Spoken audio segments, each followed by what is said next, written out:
ساحل voice کے معزز ناظرین السلام علیکم۔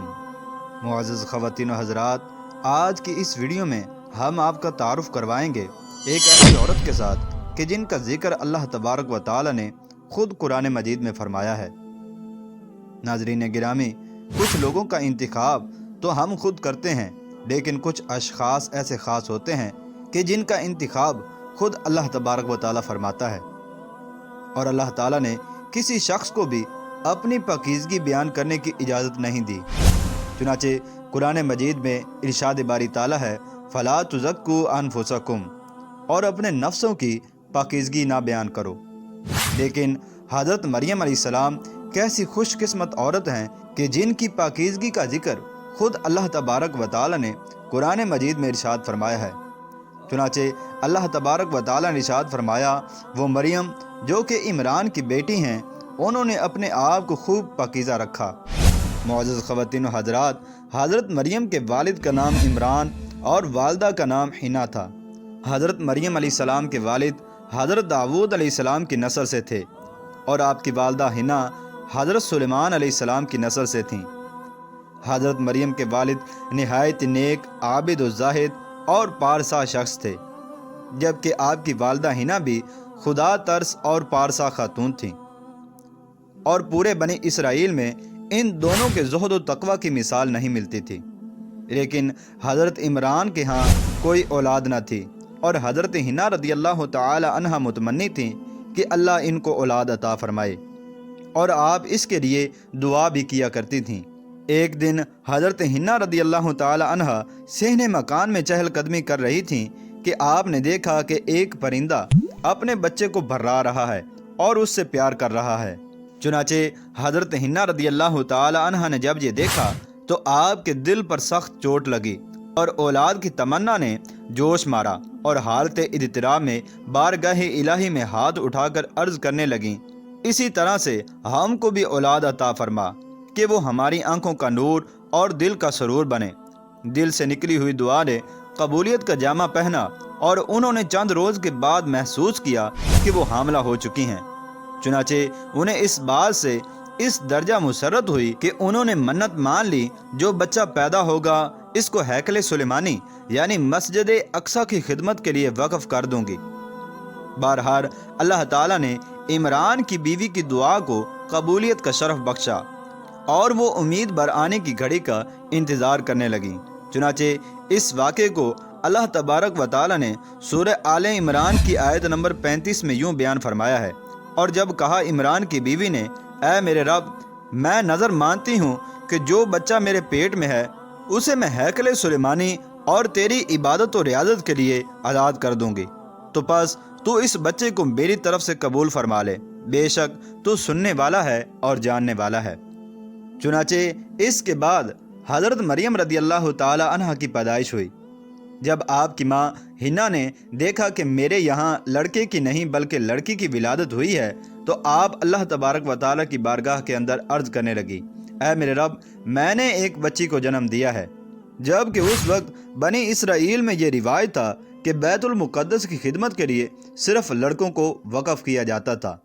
اور جو لڑکا ایک مرتبہ وقف ہو جاتا تھا وہ اپنی ساری زندگی اللہ تبارک و تعالیٰ کی عبادت، ریاضت و مجاہدے کے اندر گزارتا تھا، اور کسی بھی قسم کے دنیاوی کام کی مشغولیت اختیار نہیں کرتا تھا۔ چنانچہ آپ اس بات سے بہت پریشان ہوئیں،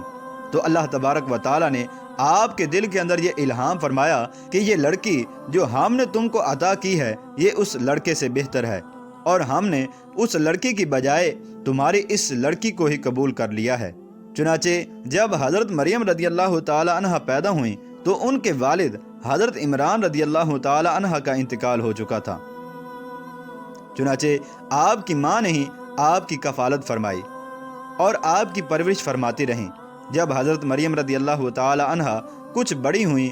تو اس وقت آپ کی والدہ حضرت حنا رضی اللہ تعالی عنہ آپ کو لے کر گئیں اور بیت المقدس کی خدمت کے لیے وقف کرنا چاہا۔ چنانچہ اس وقت بیت المقدس کے جو مجاور تھے ان کے اندر اختلاف ہو گیا، اور ان میں سے ہر شخص حضرت مریم رضی اللہ تعالی عنہ کی کفالت کا اپنے آپ کو زیادہ حقدار سمجھتا تھا۔ چنانچہ اس کے بعد فیصلہ یہ ہوا کہ تمام مجاور اپنی جس قلم کے ساتھ تورات کو لکھتے ہیں ان کو پانی کے اندر ڈالیں گے، اور جس کا قلم پانی کے بہاؤ کی الٹی جانب بہہ جائے گا تو حضرت مریم رضی اللہ تعالی عنہ کا وہی کفیل ہوگا۔ چنانچہ سب نے اپنے قلم ڈالے تو سب کے قلم پانی کے بہاؤ کی طرف بہہ گئے، لیکن حضرت زکریا علیہ السلام کا قلم، جو کہ حضرت مریم رضی اللہ تعالی عنہ کے خالو بھی تھے، وہ الٹی جانب بہا، تو اس طرح سے آپ کی کفالت حضرت زکریا علیہ السلام کے سپرد ہوئی۔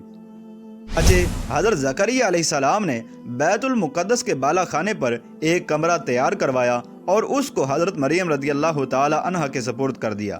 آپ اس کمرے کے اندر رہتیں اور اللہ تبارک و تعالیٰ کی عبادت و ریاضت کے اندر مصروف رہتیں، اور کسی کو بھی اس کمرے کے اندر جانے کی اجازت نہیں تھی سوائے حضرت زکریا علیہ السلام کے۔ چنانچہ حضرت زکریا علیہ السلام جب حضرت مریم رضی اللہ تعالیٰ عنہ کے پاس جاتے تو وہاں پر بے موسم پھلوں کو پاتے۔ چنانچہ گرمی میں سردیوں کے پھل ہوتے اور سردیوں میں گرمیوں کے پھل پائے جاتے۔ تو حضرت زکریا علیہ السلام حضرت مریم علیہ السلام سے پوچھتے کہ یہ پھل تمہارے پاس کہاں سے آتے ہیں؟ تو آپ رضی اللہ تعالی عنہ ارشاد فرماتی یہ اللہ تبارک و تعالیٰ کی طرف سے آتے ہیں۔ چنانچہ ایک دن حضرت زکریا علیہ السلام کے دل کے اندر خیال آیا کہ میرے گھر کے اندر بھی اولاد نہیں ہے، اور اللہ تبارک و تعالیٰ حضرت مریم رضی اللہ تعالی عنہ کو جب بے موسم پھل عطا کر سکتا ہے تو مجھے بھی اس بڑھاپے کے اندر اولاد عطا کر سکتا ہے۔ چنانچہ آپ نے اسی محراب کے اندر جہاں پر حضرت مریم رضی اللہ تعالی عنہ اللہ کی عبادت و ریاضت کیا کرتی تھیں، نماز کے اندر مشغول ہوئے اور اللہ تبارک و تعالیٰ سے دعا کی۔ چنانچہ اللہ تبارک و تعالیٰ نے آپ کی دعا کو قبول فرمایا اور آپ کو حضرت یحییٰ علیہ السلام کی بشارت عطا فرمائی۔ معزز خواتین و حضرات، جب حضرت مریم رضی اللہ تعالی عنہ کی عمر 15 سال ہوئی تو حضرت جبریل علیہ السلام انسانی صورت میں آپ کے پاس آئے اور آپ کے گریبان کے اندر پھونک ماری، جس سے آپ حاملہ ہو گئیں، اور آپ کے یہاں ایک بچہ بغیر باغ کے پیدا ہوا جو کہ بڑے ہو کر حضرت عیسیٰ علیہ السلام بنے۔ حضرت مریم رضی اللہ تعالی عنہ نے 53 سال کی عمر پائی اور 53 سال کی عمر کے بعد آپ کی وفات ہوئی۔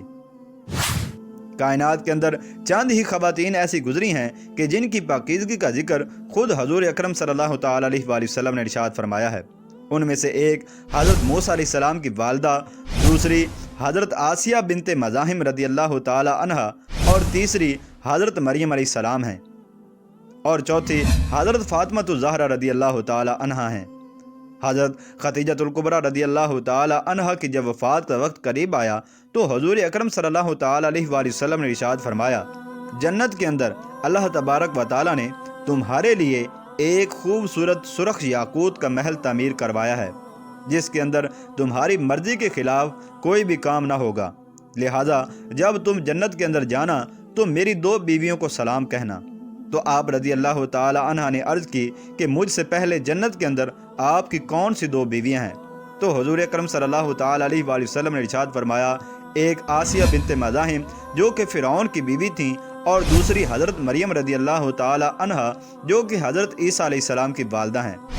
معزز خواتین و حضرات، اس حدیث پاک سے پتہ چلتا ہے کہ اللہ تبارک و تعالی نے حضرت مریم علیہ السلام کو بہت بڑا مقام و مرتبہ عطا کیا ہے کہ آپ کو حضور اکرم سید الانبیاء صلی اللہ تعالی علیہ وآلہ وسلم کی زوجیت کا بھی شرف بخشا ہے، اور آپ اس وقت جنت کے اندر موجود ہیں، جس کی تصدیق خود حضور اکرم صلی اللہ تعالی علیہ وآلہ وسلم نے فرمائی ہے۔